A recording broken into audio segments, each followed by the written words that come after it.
정영실의 뉴스 브런치. 이번에는 대형 서점 매대에선 찾기 힘든 조금 다른 시선으로 고른 좋은 책 소개해드리는 시간이죠. 동네 책방.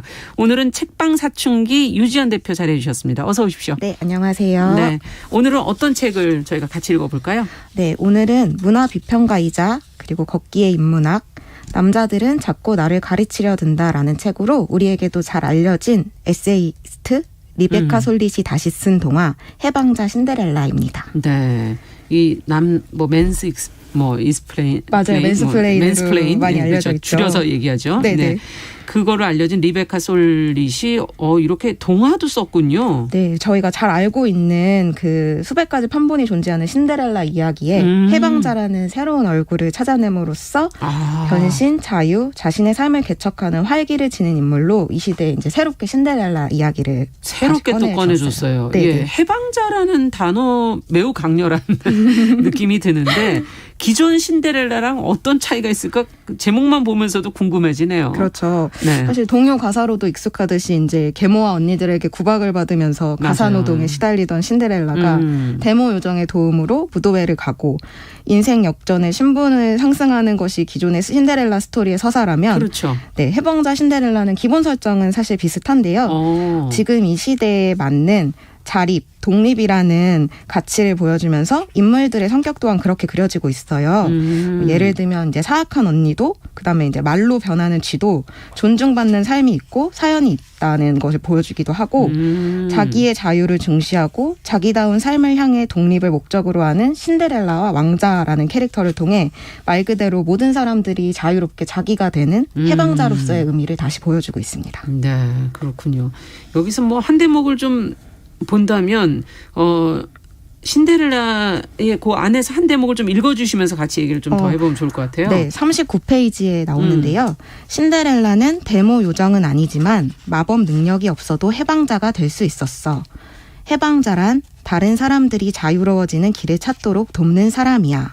라고 이렇게 써져 있는데, 여기에서 신데렐라가 튼튼하고 되게 큰 발을 가진 여성으로 이제 등장을 해요. 기존 신데렐라는 발이 그렇게 크지 않았던 것 같은데. 맞아요. 유리구두에 들어갈 때 들어갈 있잖아요. 정도로 발이 작은 이미지로 그려졌었는데 여기서는 이처럼 이렇게 노동하는 여성의 이미지를 조금 더 부여하고 있고, 또 중간에 보면 대목에서 왕자랑 신데렐라가 서로의 꿈에 대해 물어보는 장면이 나와요. 그거는 그 전에 없었던 내용인데요. 그렇죠. 다시 쓴 내용인데 이제 서로가 이제 동반자가 되는 게 아니라 우정의 연대를 나누는 친구의 관계를 구축한다는 점 또한 새롭게 그려지고 있고, 예. 그렇기 때문에 이제 신데렐라가 더 이상 이야기 속에서만 존재하는 그 박제된 캐릭터가 아니라 좀 더 현실 속에서 적극적으로 영향력을 지닐 수 있는 존재로 이제 다시 좀 바꿔서 써진 경우라고 볼 수 있습니다. 그렇군요. 그 전에 신데렐라는 자신의 능력으로 아니면 자신이 어떤 노력을 해서 가기보다는 마법을 그렇죠. 통해서 그리고 또 왕자를 통해서 인생이 바뀌었다면 이제는 그 두 가지 마법의 능력이 앞서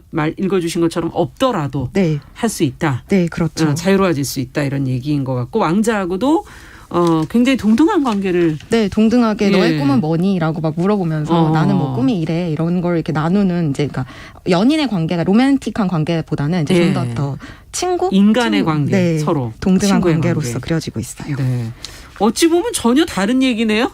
그렇죠. 새롭게 다시 쓰여진 이유가 있겠죠, 아무래도. 네. 왜 굳이 신데렐라 지금 이 시대에 이렇게 새로운 의미로 써야 했을까? 이건 이제 리베카 솔릿이 우연하게 중고 책방에서 이렇게 파본된 동화책을 발견하게 되면서 이 책을 다시 쓰게 되었다는 계기가 있었다고 말이 돼 있는데, 이제 이 책을 다시 읽어보니까 신데렐라가 생각보다 변신에 적극적이었다는 그런 대목이 있었다는 거예요. 그래서 이 신데렐라 이야기를 조금 다시 우리가 얘기를 해볼 수 있겠다라는 생각이 들었고, 사실 이 책을 이제 종손녀 엘라라는 친구한테 이제 선물해주고 싶어갖고 이야기를 다시 쓰게 됐다고 하더라고요. 나이가 많으시군요. 네, 종손녀라는 말이 나오더라고요. 네, 그렇군요. 그래서 이 시대 어린이들이나 또는 이제 이미 이 이야기에 익숙한 좀 어른들에게 좀 새로움을 전하고 싶었던 게 아닐까 싶어요. 그래서 이 책이 사실 그림책이잖아요. 맞아요. 여기에 실려 있는 그림들이 실루엣으로 거의 표현이 되고 있는데, 약간 그림자 연극을 보듯이. 맞아요. 그런 식으로 표현이 되고 있는데, 이 그림들은 사실 1919년도에 만들어진 그림책에 들어가 있는 그림을 그대로 가져와서 쓰게 됐는데, 그 이유는 실루엣으로 그려져 있기 때문에 구체적인 이미지나 인종이 드러나지 않아서 오히려 더 현대적인 이미지라고 생각을 했던 것 같아요. 좋네요. 네네.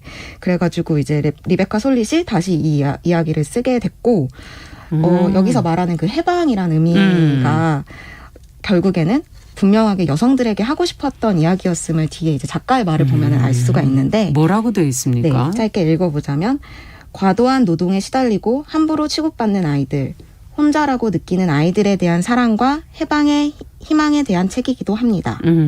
아이들이 자기 자신의 이야기를 쓸 수 있게 되기를, 그 이야기가 사랑과 해방의 이야기가 되기를 고대하면서 쓴 책입니다. 라고 밝히고 있습니다. 네, 그렇군요. 어린 시절에 이렇게 노동에 시달리면서 함부로 대접을 받는 그런 아이들을 바라보면서 신데렐라를 거기에 초점 맞춰서 새롭게 다시 네, 맞아요. 쓰게 된 게 아닌가 하는 생각도 들고요. 신데렐라 이야기에 이렇게 해방자라는 이미지를 붙여놓기도 했지만 또 여성적이라고 일컬어지는 이미지, 신데렐라 안에 가지고 있는 그런 이미지를 거기에서 또 여성 노동을 꺼내서 다른 측면으로 지금 보게 하는 여러 가지 면에서 새로운 시도들이 있는 것 같아요. 네, 맞아요. 그 예전에 그 동화 저희가 생각했던 그 신데렐라 이야기를 보면은 신데렐라가 심성도 착하고 얼굴도 곱고 이렇게 아름다움에 좀 초점이 맞춰져 있잖아요. 맞아요. 그러면서 이렇게 집안일을 하는 것이 너무 불쌍하고 그래서 불쌍한 만큼 응당 행복을 찾아야 되는 게 이제 왕자와의 결혼을 통해서 보상받아야 된다고 이렇게 여겨졌던 반면에 네. 여기에서는 그 집안일이 여성의 일이라서 가치가 적고 하찮은 것이 아니라 어떤 창조적인 활동의 씨앗으로 그려지고 있어요.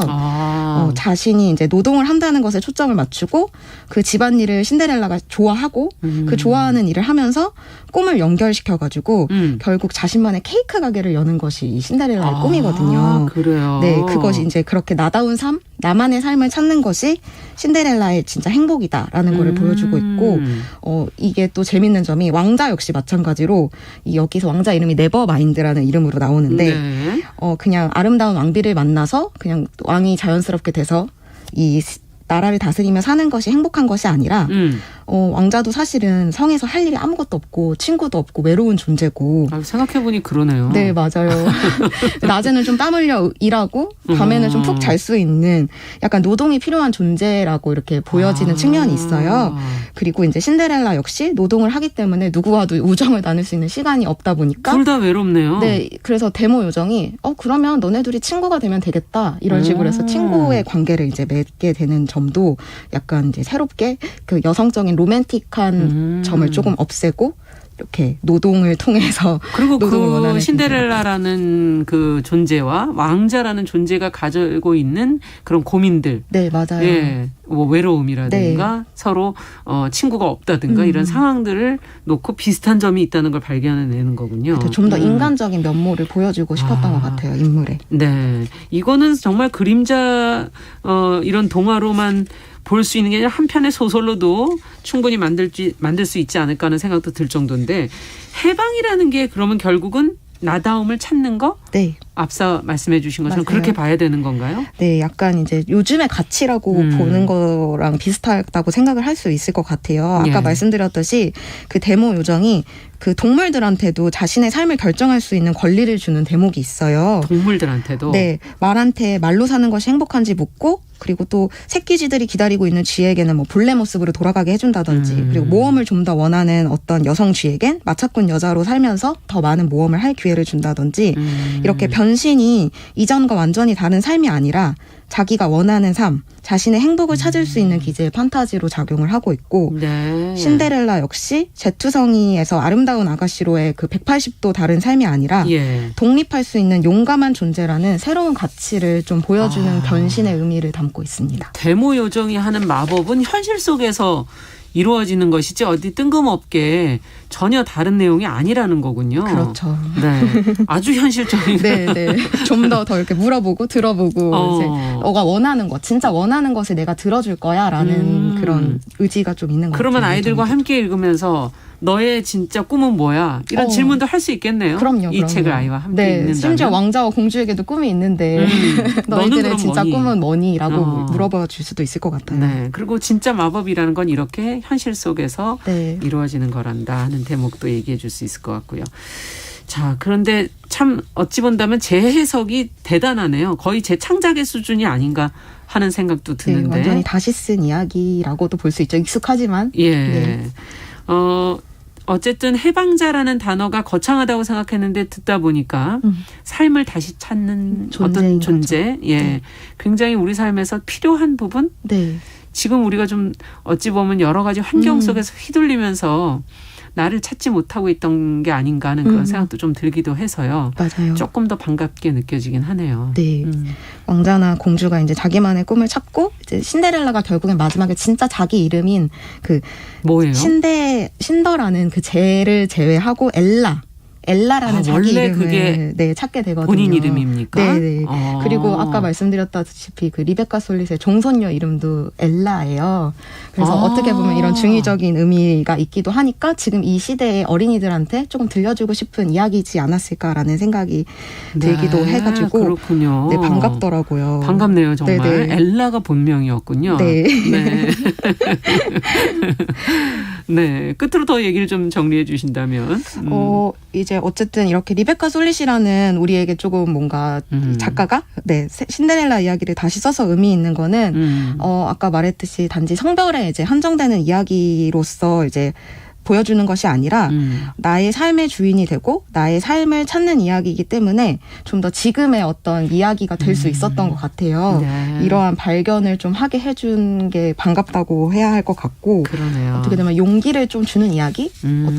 신데렐라 이야기가 되게 막 로맨틱하고 내 인생이 바뀌고 어떤 그런 변신의 이야기로 그려만 졌다면 그 변신이 조금 새롭게 다가올 수 있게 만들어주는 진정한 변신이란 게 과연 무엇일까? 네, 맞아요. 지금 네. 이 시대의 이야기를 다시 전달해주고 있는 게 아닐까 싶습니다. 네.